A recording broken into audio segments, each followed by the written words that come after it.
Shalom sobat-sobat yang dikasihi Tuhan, ada kabar sukacita yang hendak saya sampaikan kepada Anda semuanya. Sobat-sobat yang dikasihi Tuhan, siapa yang pernah berdoa tetapi tidak dikabulkan? Siapa yang pernah berdoa tetapi merasa Tuhan tidak mendengar dan menjawab doa-doa kita? Sobat-sobat yang dikasihi Tuhan, sebenarnya setiap doa Tuhan dengarkan. Tetapi di balik doa kita yang tidak dikabulkan, Tuhan sedang mengadakan proses di dalam diri kita untuk menghasilkan buah-buah di dalam diri kita. Sobat-sobat yang dikasihi Tuhan, dalam Injil hari ini ada seorang perempuan Kanaan mencari Yesus karena anaknya sedang kerasukan setan, anaknya sedang sakit. Tetapi ketika dia mencari Tuhan, dia dengan semangat imannya, karena dia percaya di dalam Tuhan pasti ada pengharapan dan ada kesembuhan. Tapi yang menarik adalah ketika dia berjumpa dengan Yesus, ternyata Yesus tidak langsung menerima dia, bahkan mengeluarkan kata-kata yang sangat pedas dengan mengatakan, "Aku datang untuk mencari domba-domba Israel, anak-anak Israel yang hilang, dan tidak pantas roti yang harusnya diberikan kepada anak-anak diberikan kepada anjing." Apa maksud dari kata-kata tersebut? Roti yakni keselamatan. Anak-anak adalah bangsa Israel dan anjing adalah bangsa di luar bangsa Israel. Artinya apa? Ternyata keselamatan itu pertama kali diberikan kepada bangsa Israel tetapi bukan kepada bangsa-bangsa yang lain. Tetapi apa hasilnya?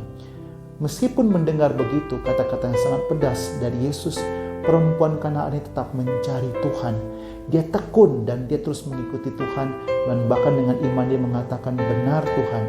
Bahkan anjing-anjing pun makan dari remah-remah roti yang dijatuhkan oleh anak-anak. Dan apa yang terjadi? Karena Yesus melihat ketekunan dalam dirinya, iman yang begitu besar, maka Yesus mengatakan, "Apapun yang kau minta, anakmu itu sembuh." Sobat-sobat yang dikasihi Tuhan, kalau kita kembali pada kehidupan kita, mungkin kita sudah banyak berdoa, kita sudah banyak buat novena ini dan itu, ternyata kadang-kadang doa kita tidak dikabulkan oleh Tuhan. Kadang-kadang kita mulai marah, mulai kesal, mulai jengkel dan tidak setia pada Tuhan. Sebenarnya setiap doa-doa kita Tuhan dengarkan, tetapi Tuhan sengaja kadang-kadang tidak mengabulkan doa kita untuk memurnikan diri kita. Supaya apa? Supaya diri kita menghasilkan buah ketekunan dan kesetiaan. Sobat-sobat yang dikasihi Tuhan, kadang-kadang banyak orang mencari Tuhan bukan karena cintanya dan kesetiaannya kepada Tuhan, tapi hanya ingin merasakan kesembuhan mukjizat yang terjadi. Setelah mengalami itu semua, biasanya banyak orang juga meninggalkan Tuhan. Nah, sobat-sobat yang dikasihi Tuhan, jika saat ini doa-doamu seperti tidak dikabulkan, engkau merasa seperti Tuhan tidak mendengarkan doamu, atau Tuhan seperti melupakan dirimu, sobat-sobat yang dikasihi Tuhan, tenanglah. Tuhan tidak pernah melupakan dirimu. Tuhan mendengarkan doamu. Tuhan tahu isi hatimu, keluh kesahmu. Tetapi melalui doa-doa yang tidak dikabulkan itulah Tuhan sedang memproses dirimu untuk menghasilkan buah ketekunan, kesetiaan, dan iman serta pengharapan di dalam dirimu.